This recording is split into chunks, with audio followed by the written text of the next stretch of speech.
ॐ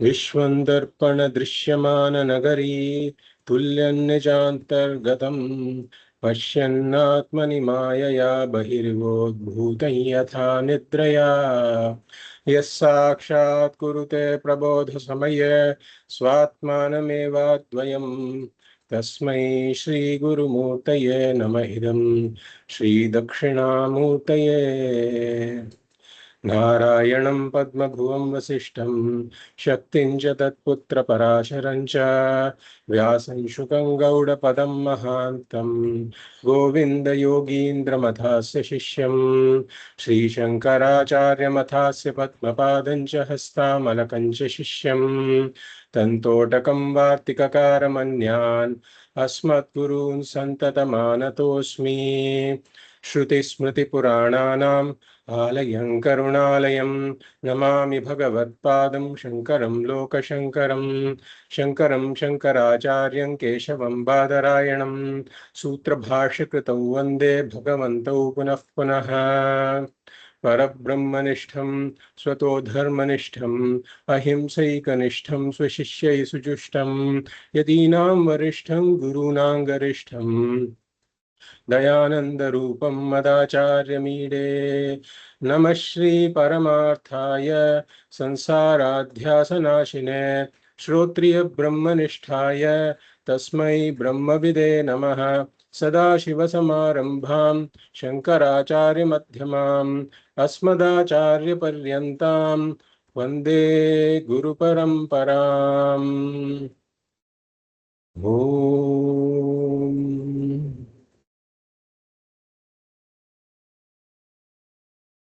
पार्थाय प्रतिबोधितां भगवता नारायणेन स्वयं व्यासेन ग्रथितां पुराणमुनिना मध्ये महाभारतम् अद्वैतामृतवर्षिणीं भगवतीम् अष्टादशाध्यायिनीम् अम्ब त्वामनुसन्दधामि भगवद्गीते भवद्वेषिणीम्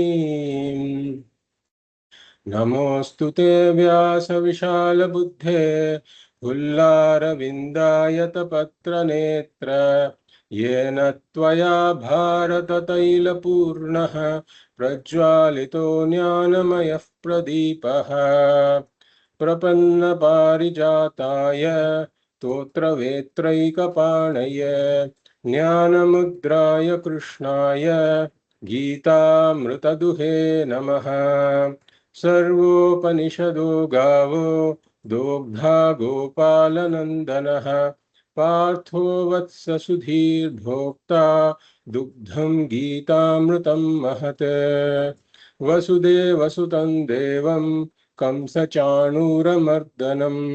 देवकी परमानन्दं कृष्णं वन्दे जगद्गुरुं भीष्मद्रोणतटा जयद्रथजला गान्धारनीलोत्पला शल्यग्राहवती कृपेण वहनी कर्णेन वेलाकुला अश्वत्थामविकर्णघोरमकरा दुर्योधनावर्तिनी सोत्तीर्णा खलु पाण्डवैरणनदी कैवर्तकः केशवः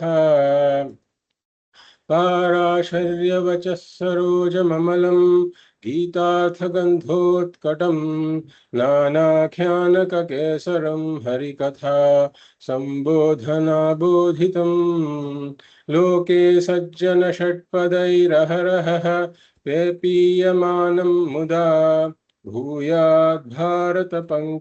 कलिमल प्रध्वंसि न श्रेयसे मूकं करोति वाचालं पङ्गुं लङ्घयते गिरिं यत्कृपातमहं वन्दे परमानन्दमाधवम् यं ब्रह्मा वरुणेन्द्ररुद्रमरुतः स्तुन्वन्ति दिव्यैस्तवैः वेदैः साङ्गपदक्रमोपनिषदैः गायन्ति यं सामगाः ध्यानावस्थिततद्गतेन मनसा पश्यन्ति यं योगिनः यस्यान्तं न विदुःसुरासुरगणाः देवाय तस्मै नमः देवाय तस्मै नमः.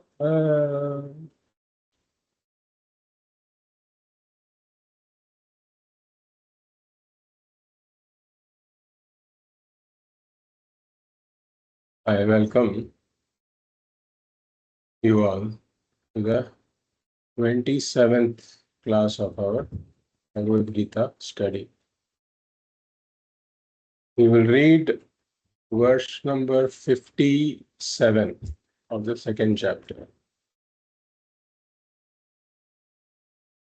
Yas sarvatranabhisnehah Yas sarvatranabhisnehah tattat prapya shubhashubham tattat prapya shubhashubham nabhinandati nadveshti nabhinandati nadveshti tasya prajna pratishthita.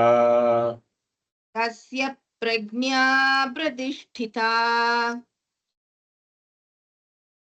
As we saw in the last class, Bhagavan is responding to Arjuna's question about the characteristics of a sthita prajnaha, meaning characteristics of the one who has assimilated, internalized this self-knowledge. So Bhagavan responds by saying, Prajahati yada kaman sarvan partha manogatan Atmanyevatmana tushtaha sthitaprajnastadochyate. Sthitaprajnaha tada uchyate. So Bhagavan gave out two characteristics of the sthitaprajnaha here. Atmani eva atmana tushtaha, meaning one who is satisfied with oneself, in oneself. And the other is sarvan manogatan kaman prajahati. So one who is satisfied with oneself, in oneself. Why? Because he knows that I am Brahman. And as Brahman, I am full, complete, limitless, Purna. And therefore, I am of the nature of Ananda, being full, complete, and limitless. And therefore, he finds satisfaction in himself. He doesn't need to rely on anything else for his fullness, for his completeness. And therefore comes the second characteristic of the sthita prajnaha, sarvan manogatan kaman prajahati. We saw that there are two types of desires, binding desires and non-binding desires. Binding desires are those that originate from a sense of incompleteness, from a sense of apurnatvam, and are pursued with the idea that something else, a person, object, or situation is going to make me complete. And until this desire is fulfilled, I see myself as being incomplete, apurnaha. And an apurnaha self is never acceptable to me. And therefore, I can never be at ease with an incomplete self. And therefore, the mind gets warped. I'm using a new term here, warped. It stands for WARP. So there is worry, there is anxiety, there is restlessness, and then there is preoccupation. WARP.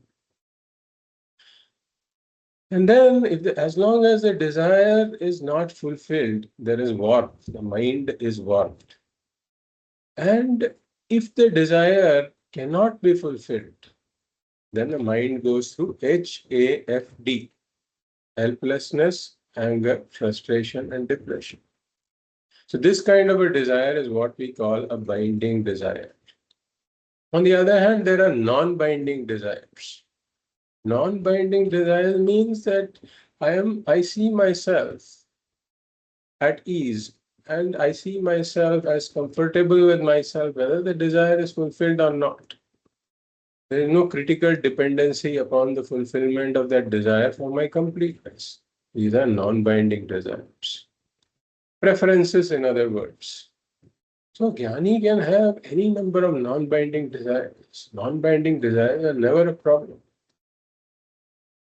And therefore, what is given up by the Jnani are all these binding desires, because the binding desires cannot coexist with the sense of Purnatva that the Jnani has. Because these binding desires originate from a sense of Apurnatvam, which is not there at all in a Jnani's mind. And therefore, Sarva Bandhaka Kamatyagaha is what Bhagavan is talking about here. Bandhaka Kamatyagaha means the binding desires are given up. And this, as we saw, is not because of some kind of suppression.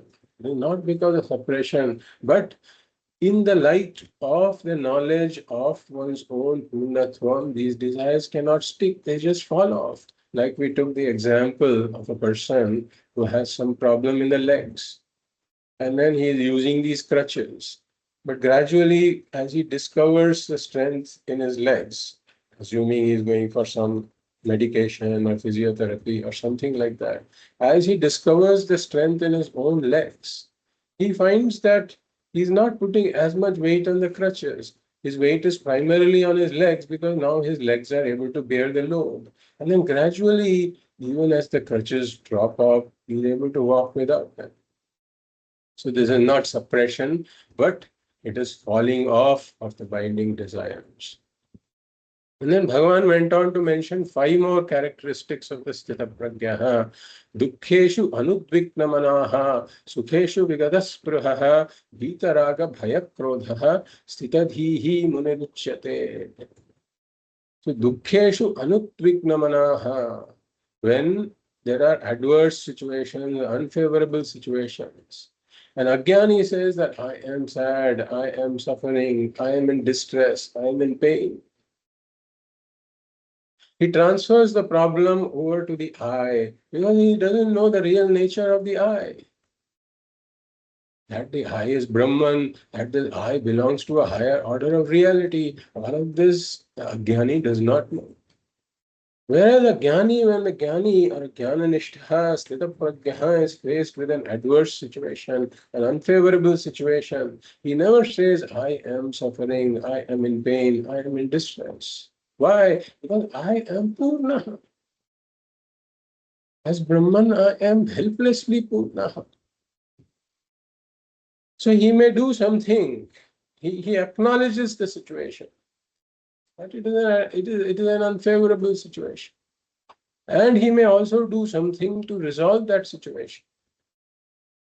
But one thing he does not do is transfer the situation to the I. As Purnaha, as full and complete Brahman, he can engage in trying to alleviate or resolve the situation. So the situation never causes samsara. So dukkheshu anudviknamanaha, sukheshu vigadaspruhaha, when there are favorable situations, and there is happiness, when the Ajnani mistakes the happiness to be coming from some person, object, or situation, the Ajnani develops a craving for that person, object, or situation. The Ajnani says, I want this situation to continue without a break, and develops a craving for whatever he sees as the source of that happiness. But a Jnani knows that no person, object, or situation in the world has got any inherent happiness. There is no inherent happiness in the world at all. So this happiness that is arising in the mind is a temporary reflection of what? Of my own Atmananda. Jnani has this knowledge. So it is like seeing my own face in a mirror for some time. He knows that this experiential happiness will not last. It always comes and goes. So the Jnani is prepared, fully prepared for this experiential happiness to go also. When it comes, he says, welcome. And when it goes, he says, well, go. And he says that whether this is there or not, I am Purna.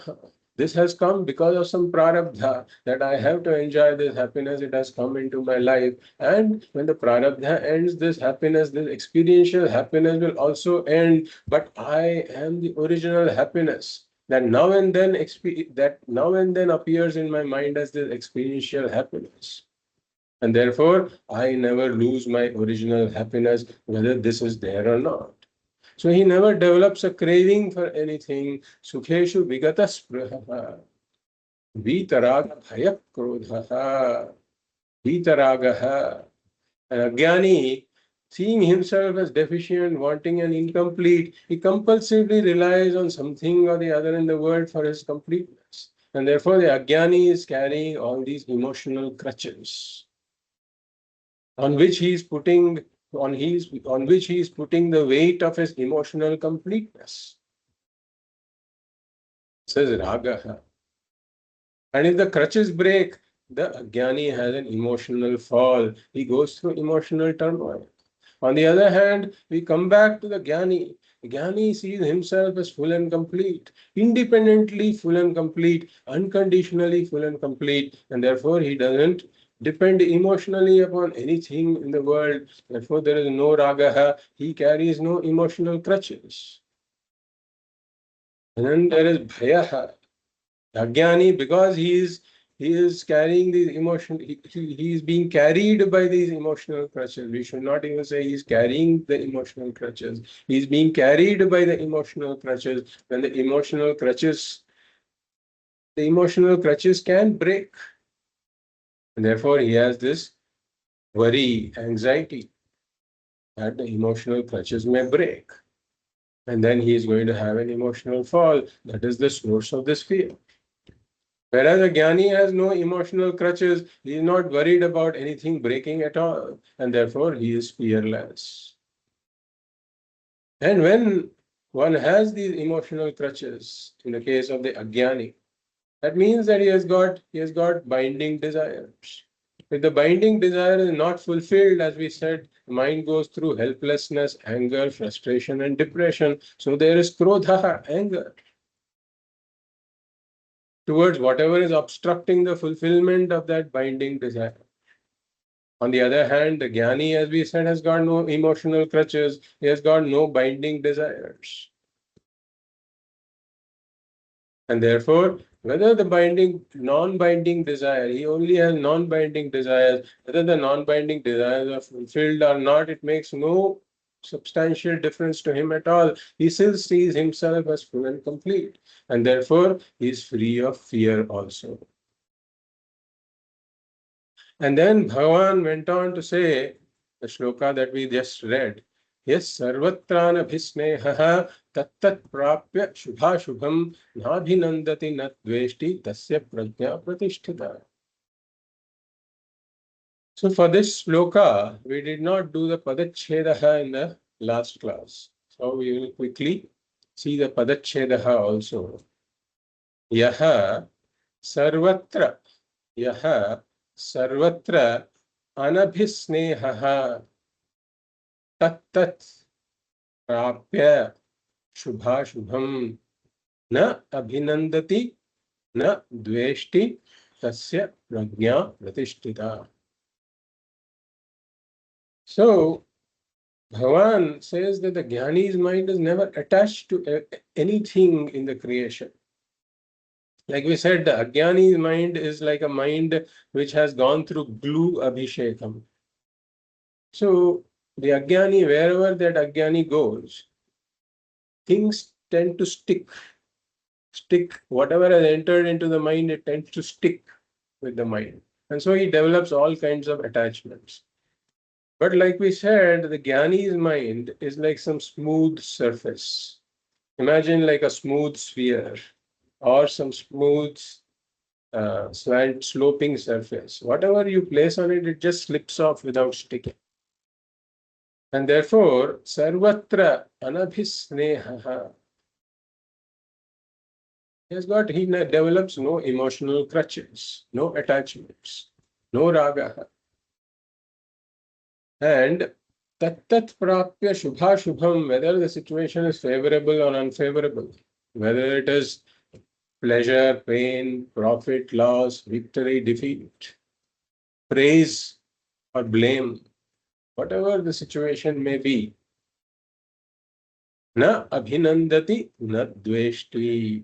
He doesn't rejoice if it's a favorable situation, nor does he go down emotionally if it is an unfavorable situation. Nor does he, and he does not hate the situation if it's unfavorable, because hate is a form of resistance. And when does a resistance arise? If that situation is not acceptable to me. And why is the situation not acceptable to me? Because my completeness depends on the situation being otherwise. And Jnani is clear. He sees that I'm already complete, irrespective of the world, irrespective of the situations in the world. So even if there is an unfavorable situation, there is no hate, there is no resistance towards it. He accepts the situation, and then if he has to respond, he will respond to the situation, but it doesn't give rise to any resistance in his mind with regards to non-acceptance of the situation. So here again, Bhagavan is talking about the samatvam of a jnana nishtha. And we have seen two kinds of samatvam. The samatvam of a karma yogi is primarily a product of the attitude of prasada buddhi, and an attitude that everything is coming from Ishvara. That is the source of the samatvam of a karma yogi. Based on the attitude, he accepts everything as coming from Ishvara, Ishvara's prasad. But the source of the samatvam of a jnana nishtha is his jnanam, and not the attitude of a karma yogi. The jnanam that I am full, complete, limitless, purnaha. So now from the next verse onwards, there is a change of topic as we saw. So far, Bhagavan talked about the characteristics of a sthita prajna, meaning one who has internalized and assimilated this knowledge. But from the next verse onwards, Bhagavan is talking about a prajna, meaning one who has done shravanam and mananam, but who has not stabilized his mind in this knowledge, who has not yet internalized and assimilated this knowledge. So who is striving to internalize and assimilate this knowledge. Or in other words, Bhagavan is talking about a prajna who is trying to become a sthita prajna. So Krishna talks about the sadhanas that are required for such a person. And the primary sadhana, as we have seen, is Nididhyasanam. So he has done Shravanam and Mananam, and he has gained this Jnanam. But for the mind to stabilize in this Jnanam, he has to go through Nididhyasanam, which we said is soaking the mind in this teaching. Just like a pickle soaks in brine, just like a pickle marinates in brine, the mind has to marinate in the teaching of Vedanta. And therefore, Nididhyasanam is the primary sadhana. But Nididhyasanam needs a certain supporting sadhana also, which are Śamaḥ, or discipline of the mind, and Damaḥ, which is discipline of the senses. So now, from these following verses, Bhagavan is going to talk about Damaḥ primarily, from verse number 58 to verse number 61. Bhagavan talks about Damaḥ, which is Indriya Nigraha. And then from verse 62 onwards, Bhagavan talks about Śamaḥ, which is Mano Nigraha. So we will read verse number. Before we read verse number 58, I just wanted to give some additional background about this also, and then we will read the verse.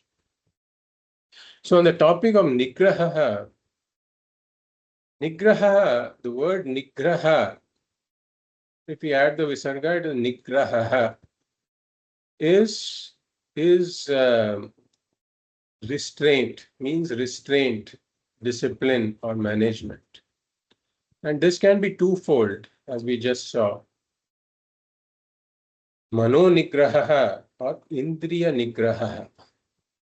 So mano nigraha is discipline, restraint or management of the mind, whereas indriya nigraha is discipline, restraint or management of the senses. So why is this important in this context? So if we look at the thoughts that the mind has, they can be classified into three types of thoughts. Or at a higher level, we can say there are two types of thoughts, voluntary and involuntary. So just like our breathing largely is an involuntary process. We don't have to consciously say, I have to now breathe in and now I have to now breathe out. The mind is not involved, the will is not involved, it just happens. So there is an involuntary aspect to it.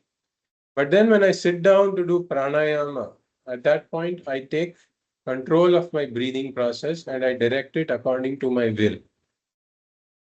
I make it I make the involuntary breathing voluntary during pranayama. So if you look at the mind also, it's got two types of thoughts, involuntary and voluntary. And involuntary thoughts of the mind have a very important role. For example, if there's suddenly something that someone throws at me, then at that point, I don't have the time to think and respond that should I move this way, that way. I don't go through this conscious process of thinking before responding to that sudden stimulus.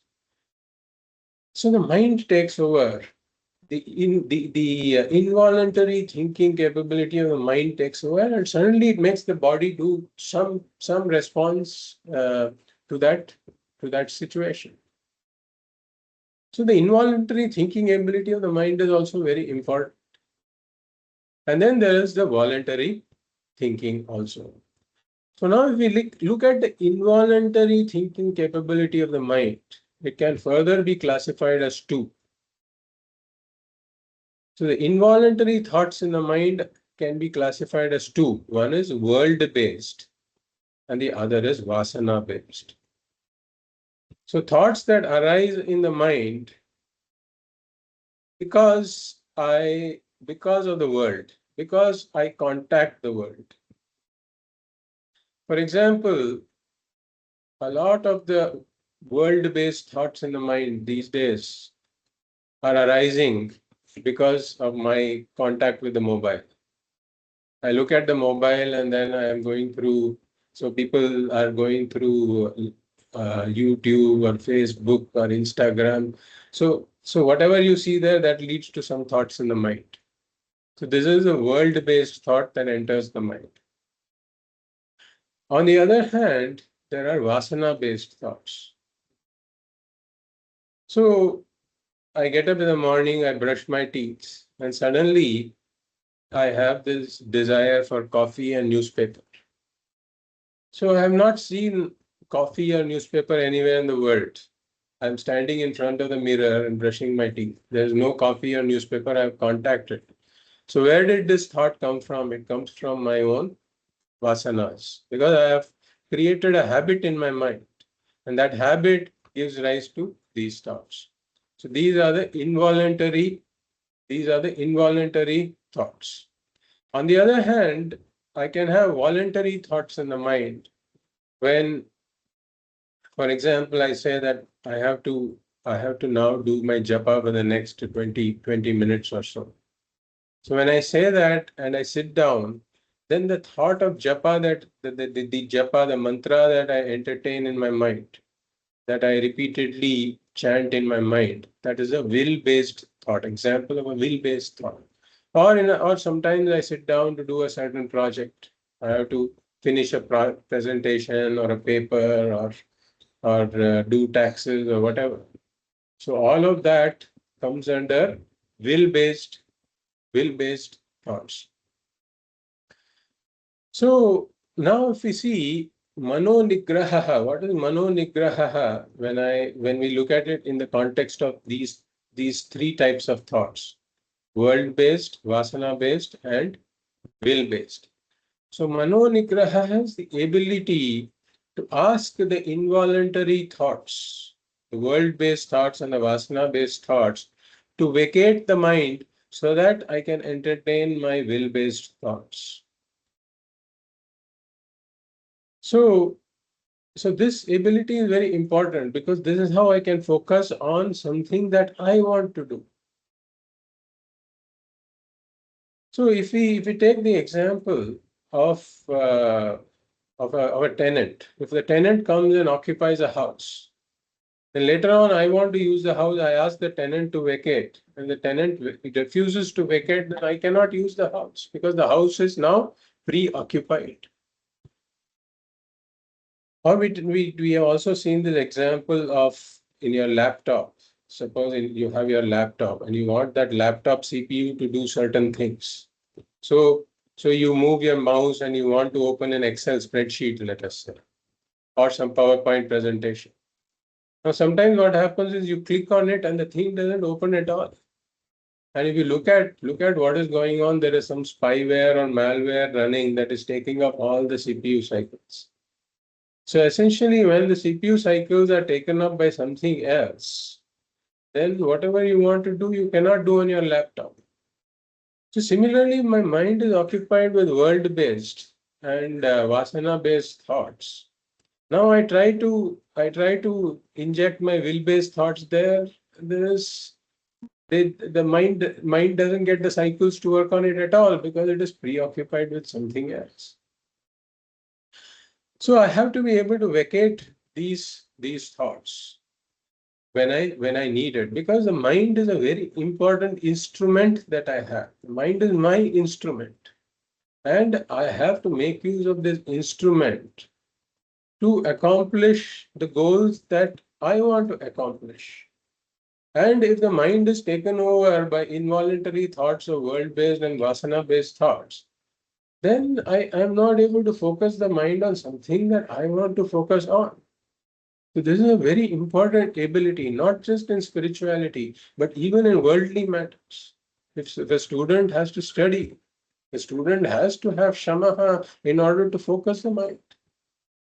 But these days, what is happening is the mind is predominantly thinking about Instagram and Facebook. Mind is not available.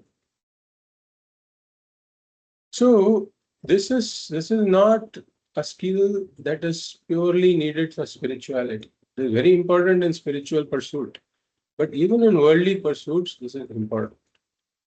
In the context of Vedanta, why this discussion becomes important is that I have now determined that my goal is moksha. Let us say. One has determined that my goal is moksha, and the means to moksha is jnanam, and for that I have to engage the mind in shravanam, mananam, and nididhyasanam. So this is where my will has to direct my mind. Therefore, I have to be able to vacate the other thoughts and use my will to direct my mind to Shravanam, Mananam, and Nididhyasanam. And in the context of this discussion, Bhagavan is talking about directing the mind to Nididhyasanam. And therefore, this Mano Nigraha, like we saw in Tattva Bodha, Śamaḥ, Mano Nigraha, this we saw in Tattva Bodha.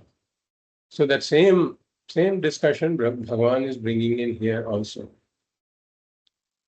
And then the other sadhana that we talked about is Damaḥ. And as we saw in Tattva Bodha, Damaḥ chakshuradi bahyendriya nigraha. So Tattva Bodha gives these very, very nice, simple definitions for all of these Vedantic terms, as we have seen. So remembering that is very useful for the study of Bhagavad Gita also. So with regards to the Śamaḥ, we saw why this discipline of the mind is important. Now, why is discipline of the senses important? So if we see this, then the world enters the mind through the senses. The senses are the doors through which the world enters the mind. And restraint of the senses, disciplining of the senses, management of the senses is important, because if my senses are not disciplined, not managed, then they may come in contact with all kinds of things in the world. And all kinds of things, when the senses come in contact with the world, what it means is the world has entered the mind. The world enters the mind, all kinds of things in the world may then enter the mind. And sometimes, and then once the world enters the mind, what does it mean? It means that the world-based thought has entered the mind. And once this world-based thought has entered the mind, then sometimes it may refuse to leave the mind, because the mind has got this gluey tendency. It sticks to things. And therefore, it can result in varieties of emotional disturbances. And therefore, one has to be careful as a sadhaka, one has to be careful that wherever there are tempting, provocative, disturbing, or addictive parts of the world, then I don't loosely indulge in that aspect of the world, but I withdraw my senses from those types of areas. Like we have seen, there are lots of modern distractions, like the mobile or random browsing, or on the TV now there is OTT and all of these types of web series and all that. If one starts to look at that, then towards the end they create a situation. So now the world-based thought has entered the mind and it is staying in the mind for some time.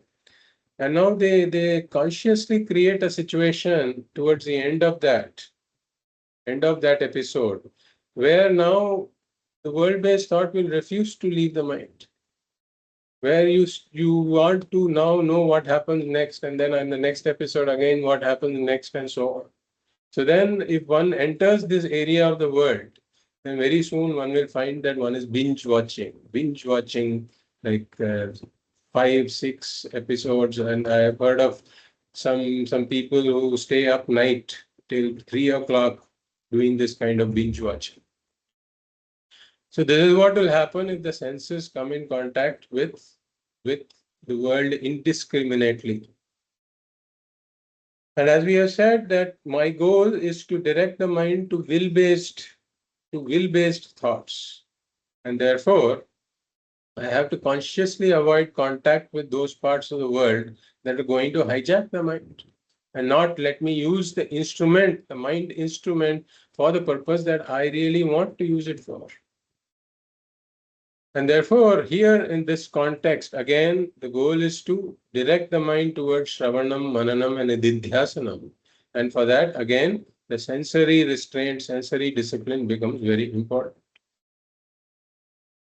So with this background, we will enter verse number 58. Yada samharate chayam. यदा संहरते चायम् Kurmonganiva sarvashah. कूर्मोऽङ्गानीव सर्वशः Indriyanindriyarthebhyah. इन्द्रियाणीन्द्रियार्थेभ्यः Tasya prajna pratishtita. तस्य प्रज्ञा प्रतिष्ठिता. We do the padachhedaha. Yada samharate cha ayam kurmaha angani iva sarvashah. Indriyani indriyarthebhyah. Tasya prajna pratishtita. So Bhagavan says, Yada cha samharate. Yada cha samharate. Meaning when he totally withdraws, when he alertly withdraws. So who is Bhagavan talking about here? I am. I am means the person. Yada cha ayam samharate. Means when the person totally and alertly withdraws. Which person is this? So as we saw in this context, the person is the prajnaha, the sadhaka, who has gone through Shravanam and Mananam and wants to make his knowledge steady, who wants to internalize and assimilate this knowledge and become Asthita Prajnaha. So, Ayam Yadacha Ayam Samharate. And withdraws what? One says Indriyani. Indriyani withdraws the sense organs. And from what? Indriyarthebhyaha, from the sense objects.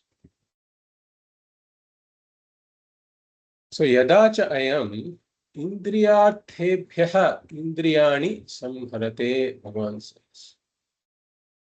When this person alertly, totally withdraws the sense organs from all the sense objects. And like what? Bhagavan gives an example.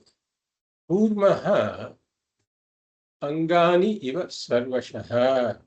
Or we can say Kurmaha sarvashaha angani iva. So Bhagavan is giving the example of a tortoise that withdraws its limbs from all directions into its shell. So it withdraws its head and limbs from all directions into its shell.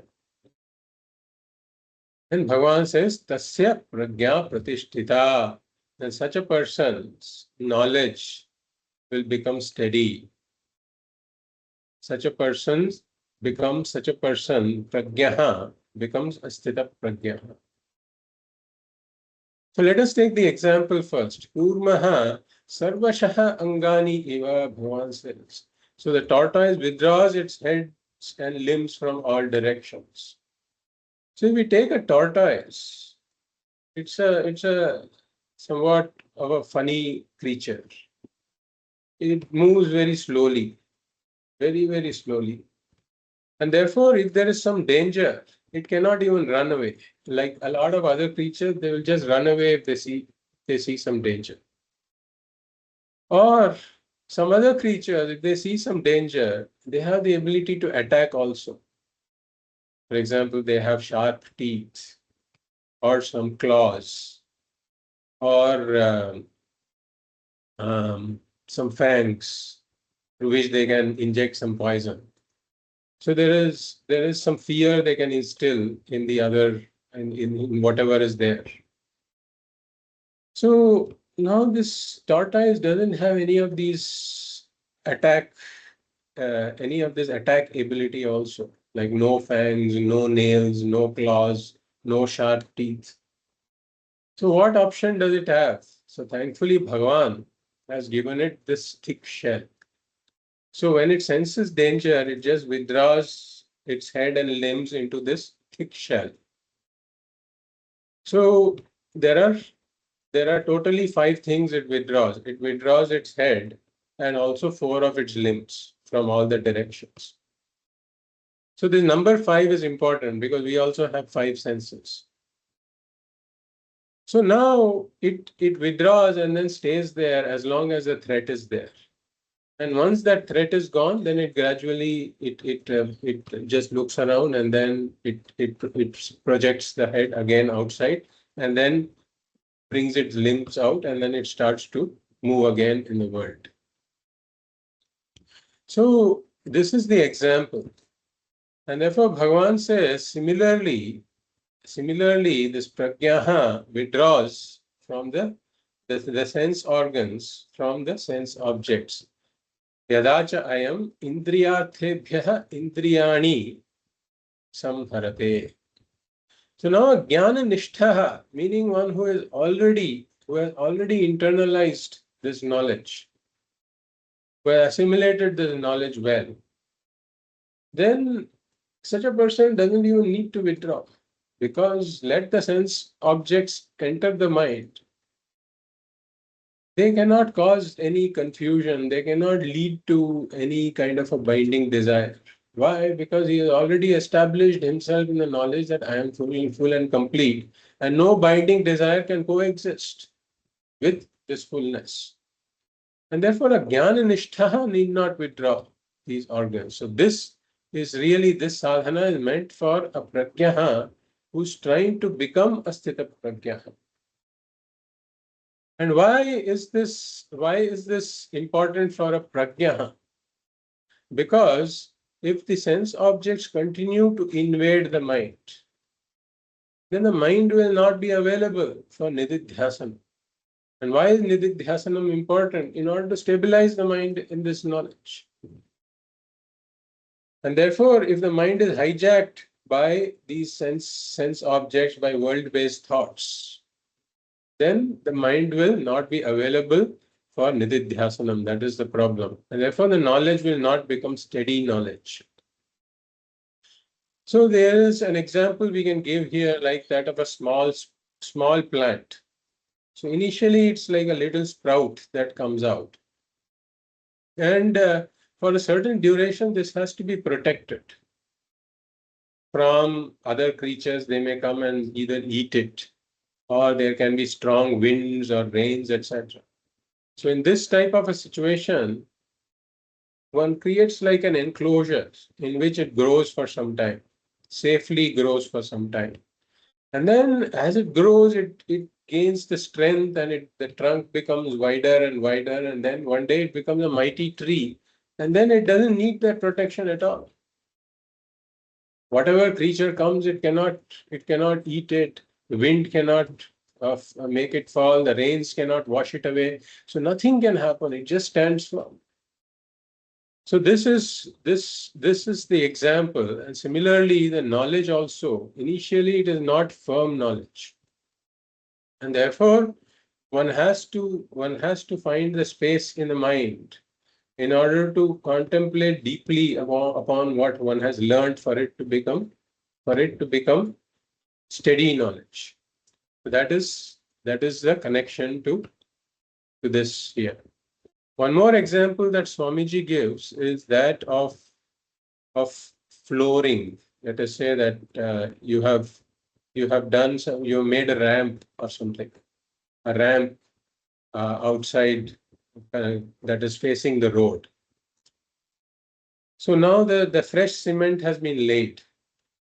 And when the cement is fresh, at that time you don't want like a vehicle to come over it, or you don't want people to walk over it, because then that will disturb the cement. It is not yet firm. So for that duration, you put some kind of a enclosure in around it. Like you may put some bricks or something like that, so that people don't walk over it, or nobody parks the car there, and things of that sort. So this is what has to be done for some period of time. And then after a few days, then it becomes very, very firm. And then even if an elephant walks over it, nothing is going to happen. So similarly, one has to dwell upon the knowledge in a tranquil mind that is free of all the disturbances. And this has to be done for a length of time. And therefore, this withdrawal of the sense organs from the disturbing, addictive parts of the world is very important. And therefore, Bhagavan says, Indriyarthebhyaha indriyani samharate. Therefore, the prajna withdraws the senses from the sense objects. And the tortoise also does it out of fear. The tortoise does it out of fear that something is going to attack it.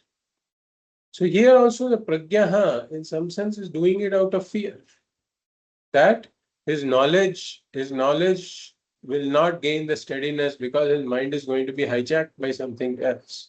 A sthita prajna does not have this fear, but a prajna does. So he can either withdraw the senses so that the sense objects do not enter the mind, or he may even physically leave that place and go somewhere else. And tada tasya prajna pratisthita bhavati, says Bhagavan. So when he does this, he gets the space in his mind to contemplate on this teaching without disturbance. Then over a period of time, his knowledge becomes steady. So now in the next verse, Bhagavan points out that even if this Damaḥ is practiced, if sensory withdrawal from the sense objects, if this is practiced, then this is a superficial kind of a withdrawal. Because the mind may continue to have the craving for that particular sense object. So the craving continues. So for a while, it is a bit like a person who is addicted to alcohol or smoking or something like that. If he is trying to withdraw from drinking, then for even though he has physically created a distance, in his mind that craving continues. And during this period, he is somewhat susceptible, because if he meets his friend, and then that friend may suggest that why don't we go and have a drink or something like that, and then he may tend to come back to that. So for a while he is vulnerable. So Bhagavan talks about about this kind of a craving and how it goes. The next verse. We will read that. Verse number 59. Vishaya vinivartante Vishaya vinivartante niraharasya dehinah niraharasya dehinah rasavarjam rasopyasya rasavarjam rasopyasya parandrishtva nivartate. parandrishtva nivartate. So we do the padachhedaha. Vishayaha vinivartante niraharasya dehinah rasavarjam rasaha api asya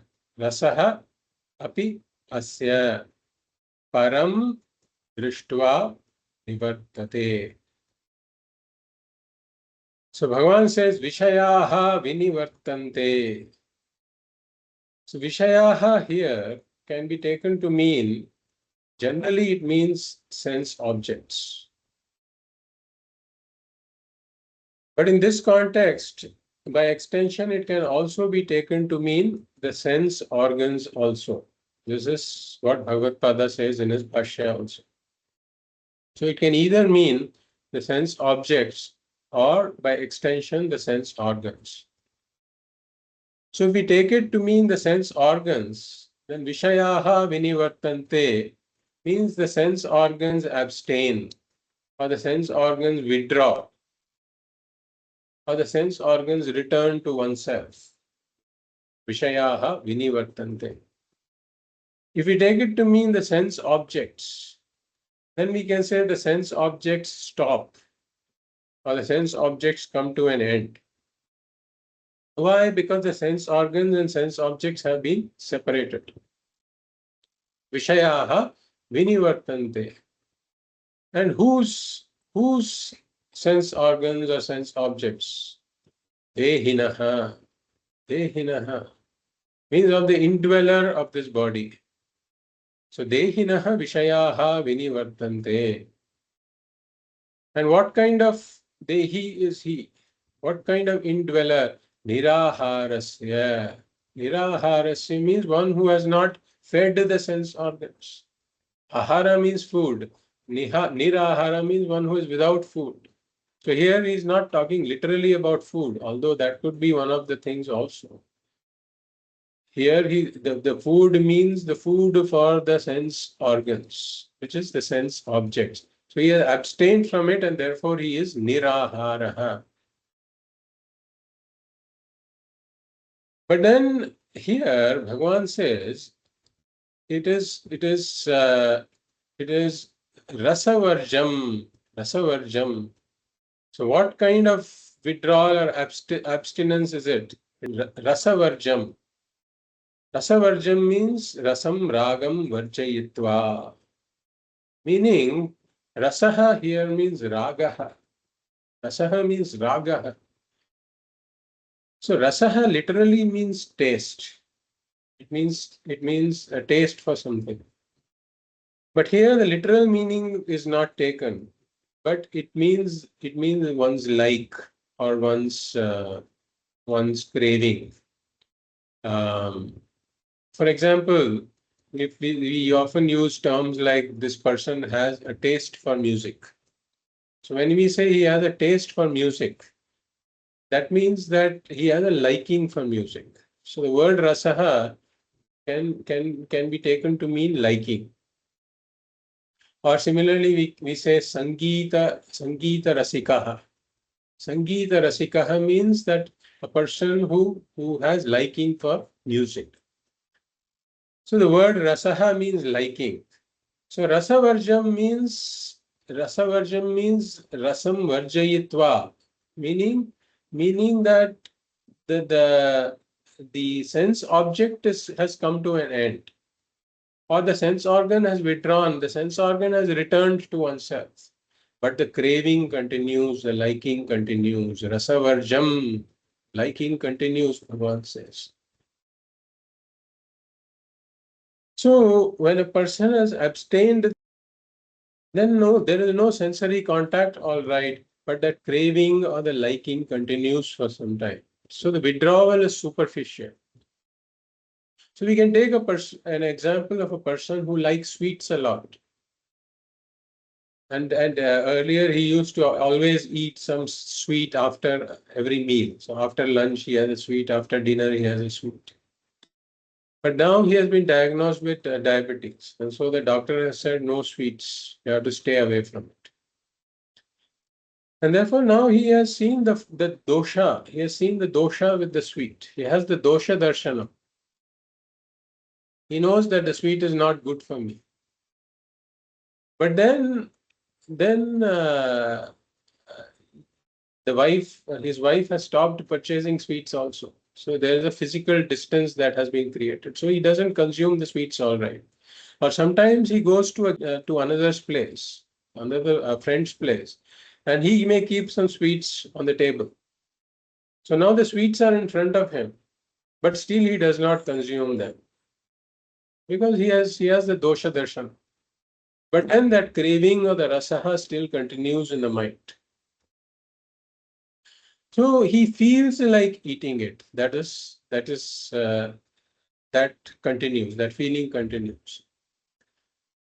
So now Bhagavad also points this out that any non-jnani can also go through this kind of a withdrawal. The person who does the withdrawal may be this pragyaha, or it may be a viveki. It may be a person who has the dosha darshanam, or it may be an aviveki who doesn't even have the dosha darshanam, or a murkha, or even a fool may do this because he is observing some fast or something for some time. So it may be any of these kinds of people who are engaging in this kind of a withdrawal. So the point is that if one withdraws this rasaha, that Bhagavan says rasavarjam, the rasaha continues. And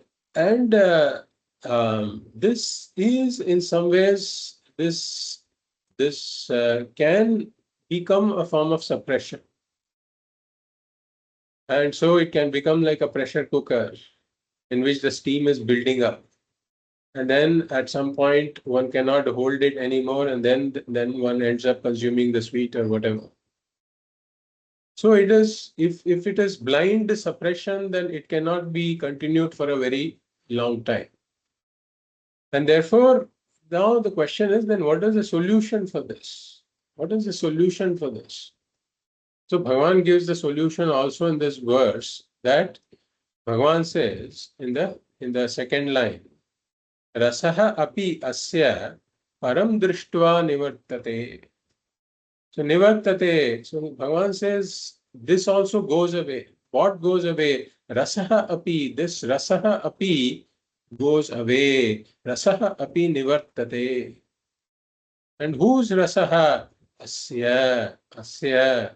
Means asya, this niraharasya dehinaha that Bhagavan had talked about, of this person, of this pragyasya, rasaha api nivartate. And how? Having done what? Drishtva. Drishtva means having seen, having known. Having seen, having known what? Param. Param means Brahman. So when one establishes in the knowledge that I am Brahman, Param Drishtva means when Brahman is firmly known, right? And how is Brahman known? Only one way to know Brahman. Only one way to know Brahman, which is I am Brahman. Aham Brahmasmi. So when one gets established in the knowledge, when the knowledge is well internalized, well assimilated, param drishtva nivartate, this rasaha or longing also goes. So when one abides in the knowledge that I am full, I am being Brahman, I am full, I am complete, I am limitless, I am Purna, then this rasaha also goes away. Like we have seen this example also before, that if I have this continuous perennial supply of unlimited water, I have access to a reservoir of pure unlimited perennial supply of water. I have access to this reservoir. Then why would I have any kind of craving for the small bore well, or for this well that becomes dry now and then? Why would I have any kind of, why would I go and look for that? So Bhagavan messages that the superficial, in case of a superficial withdrawal, the craving continues.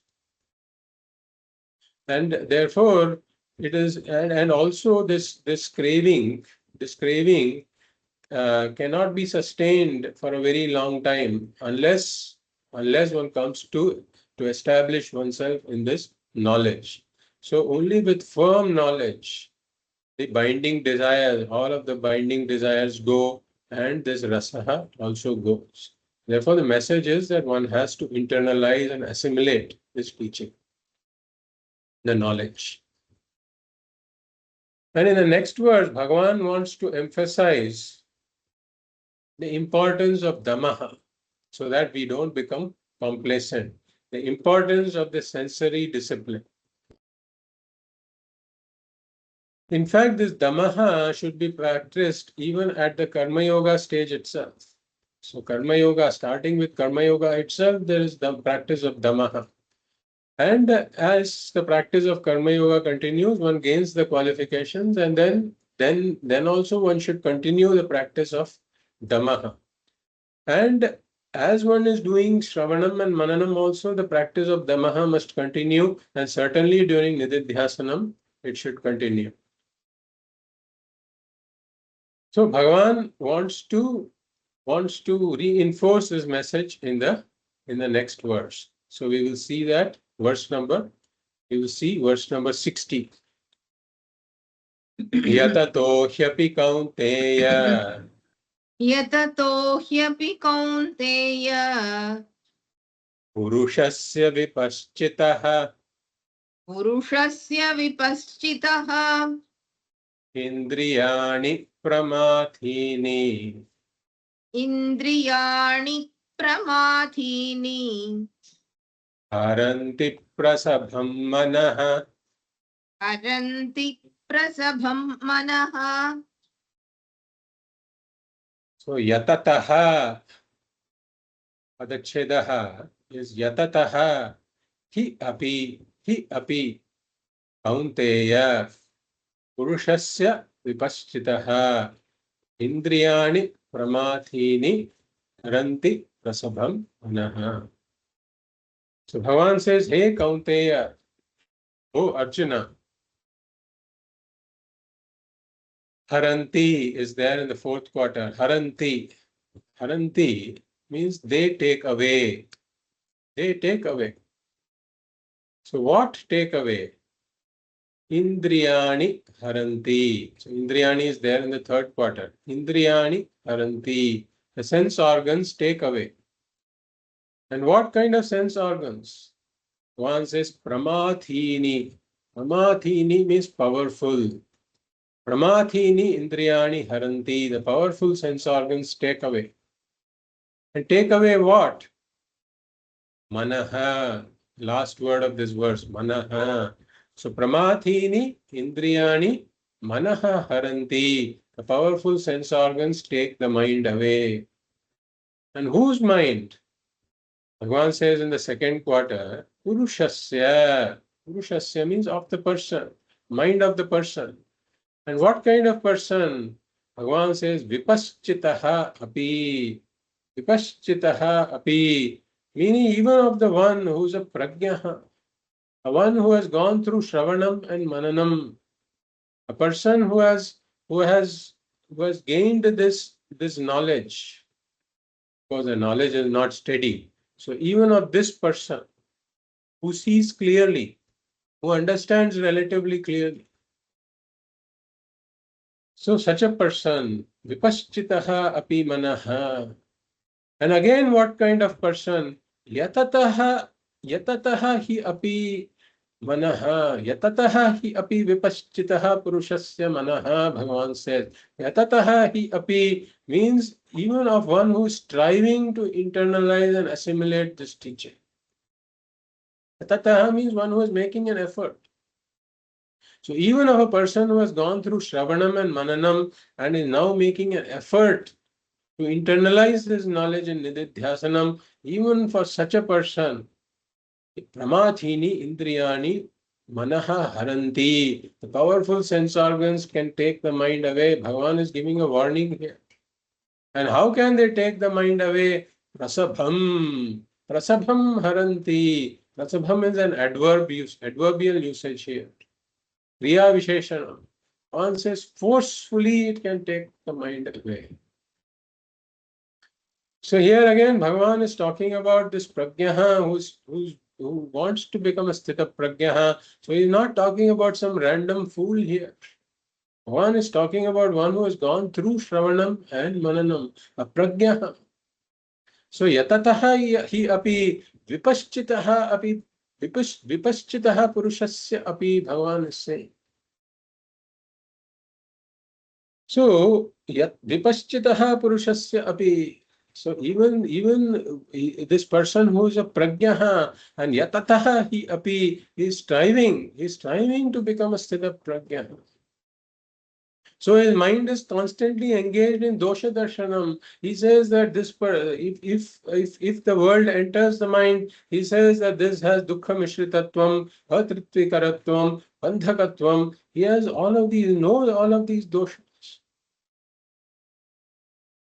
But then in spite of the most alert security forces, so Swamiji gives an example of the security forces who are on high alert because they have some information about an upcoming terrorist attack.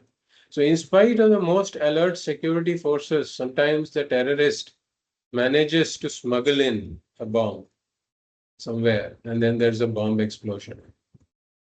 So similarly, in spite of the most alert mind, the sense organs can smuggle in the sense object into the mind and then engage the mind in that sense object. Therefore, Bhagavan is giving this warning that the mastery of senses is not easy and therefore be alert.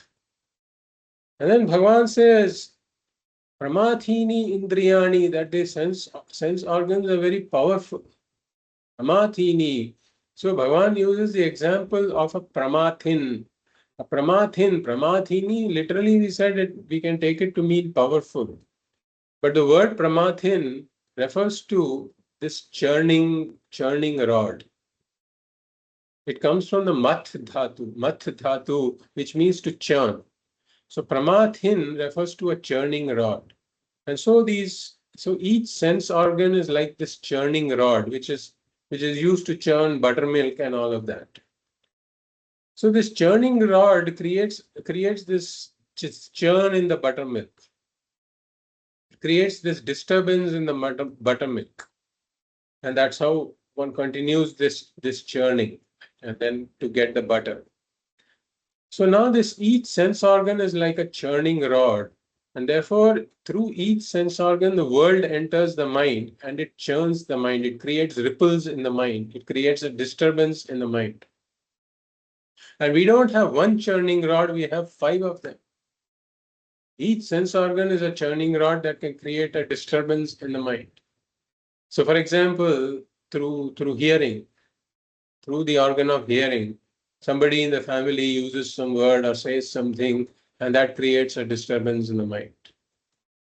Or there is seeing. One sees somebody do something, and one gets disturbed when one sees that person do this, which one doesn't like.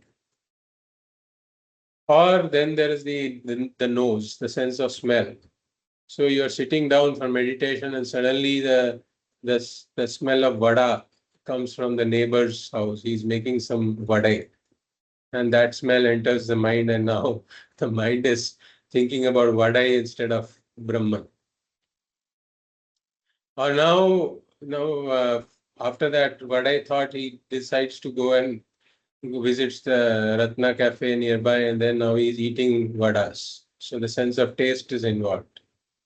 And now he has had the first vada, and now he wants the second vada and the third vada and so on. So the sense of taste has created this churn in the mind. And then there is the sense of touch, that is a hot day, humid day, and then the mind keeps saying it's hot, it's humid, it is sweaty, there's no power, and therefore it is the sense of touch, that is the skin, that is churning the mind. So all of these sense organs can create disturbances in the mind, and they have the ability to drag the mind away. Manaha prasabham haranti. They drag the mind away. So even the most alert mind, the mind that has got dosha darshanam also, and that says that Atma Satyam Tadanyat Sarvam Mithyeti. All of this he has heard, he has done this Shramanam Mananam. And he is also striving to abide in this knowledge. But in spite of that, the sense organs have the ability to drag the mind away. Like Swamiji says that he is trying to abide in this knowledge. So his mind is alert like the security guard, but sometimes in spite of the presence of the security guard, there's a daylight robbery that happens. So this is like daylight robbery, that the mind drags, the sense organs drag the mind away from the knowledge that one wants to abide in. So even a striving prajna's mind can be taken over. And primarily because there is some rasaha. There is some rasaha for the sense object also that is there in the mind.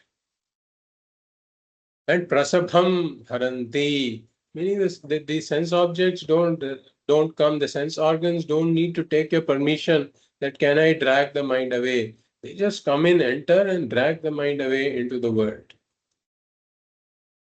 And therefore Bhagavan is giving a warning that if one is not alert, then the mind can become turbulent. And if the mind becomes turbulent, then it is not available for my will-based thoughts, for Shravanam Mananam, or in this case, it is not available for the Nididhyasanam, for the contemplation that I want, the Pragyaha wants the mind to engage in. So here Bhagavan is saying, has given the warning that the sense objects are very powerful, the sense organs are very powerful, and therefore you better beware, be alert of these powerful sense organs. And now in the next verse, again, Bhagavan emphasizes the 3 sadhanas of Śamaḥ, Damaḥ, and Nididhyasanam. Śamaḥ and Damaḥ should be used to conserve the mind and to conserve one's time. And then the conserved mind and time should be directed to Nididhyasanam, is what Bhagavan is saying. In the next verse, we will read that. Verse number 61. Tani sarvani sanyamya तानि सर्वाणि संयम्य yukta asita matparaha युक्त आसीत मत्परः vashehi yasyendriyani वशे हि यस्येन्द्रियाणि tasya prajna pratishtita. तस्य प्रज्ञा प्रतिष्ठिता. We do the padachhedaha. Tani sarvani sanyamya yuktaha asita matparaha vashe hi yasya indriyani tasya prajna pratishtita. So Bhagavan says asita. Asita means may he sit. So Bhagavan is talking about a sitting form of contemplation. Sitting contemplation. This is like a sitting form of meditation. May he sit and meditate. That's what Bhagavan means. May he sit. And may who sit? Bhagavan says, Matparaha. In the third quarter, Asita Matparaha. So Matparaha Asita. So Matparaha means the one who is committed to me, Bhagavan says, the one who is committed to me. So Bhagavan is referring to himself. Matparaha means one who is committed to me. So Bhagavan is referring to himself as Bhagavan. Saying the one who is committed to Bhagavan, one who is committed to me, for whom Bhagavan is important, for whom Bhagavan is top priority, is Matparaha. So may such a person sit. This indicates Nididhyasanam. Matparaha asita indicate Nididhyasanam. And may who sit, again, being what? So may who sit, we have seen Matparaha, may the Matparaha sit. And what kind of Matparaha, being what? Yuktaha san. Yuktaha san means one who is focused, who is committed. So this indicates Śamaḥ or Mano Nigraha. Yuktaha indicates Mano Nigraha. Matparaha asita indicates Nididhyasanam. So Yuktaha indicates Mano Nigraha, one who has disciplined, mastered one's mind, disciplined one's mind. And having done what? Sanyamya in the first quarter. Tani sarvani sanyamya, meaning having restrained, having gained a certain mastery. Over what? Sarvani tani. Sarvani tani sanyamya, all the sense organs. So having restrained, managed, disciplined his sense organs. So this indicates Damaḥ or Indriya Nigraha. So Sarvani Tani Sanyamya indicates Damaḥ. Matparaha indicates Nididhyasanam. Matparaha Asita indicates Nididhyasanam. Yuktaha indicates Śamaḥ or Mano Nigraha, discipline of the mind. Then if he contemplates, Matparaha Asita, if he sits and contemplates, then his knowledge becomes steady, internalized. Tasya prajna pratishtita. And then Bhagavan says in the second line, so whose knowledge? Whose knowledge becomes steady? Yasya indriyani vashehi santi. So yasya indriyani vashehi santi, meaning one whose sense organs are under his control. So again, Bhagavan emphasizes Damaḥ here in the second line. Vashehi yasya indriyani tasya prajna pratishtita. So, sarvani tani indriyani sanyamya. So sarvani tani refers to indriyani. We can supply indriyani there. So sarvani tani indriyani sanyamya, meaning having restrained the sense organs. Matparaha yukta asita. May the one who is committed to me, for whom I am the priority, says Bhagavan. Yuktaha, who has disciplined his mind, may he sit in contemplation, asita. So these sense organs are instruments that I use, and I should be their master. The sense organs should not be my master. Swamiji gives the example of walking a dog. So sometimes dog owners may relate to this. But when one takes the dog for a walk, then one is not sure whether I am taking the dog for a walk or if the dog is taking me for a walk. Because the dog sniffs and then suddenly it finds some sniff interesting and therefore it wants to follow that trail.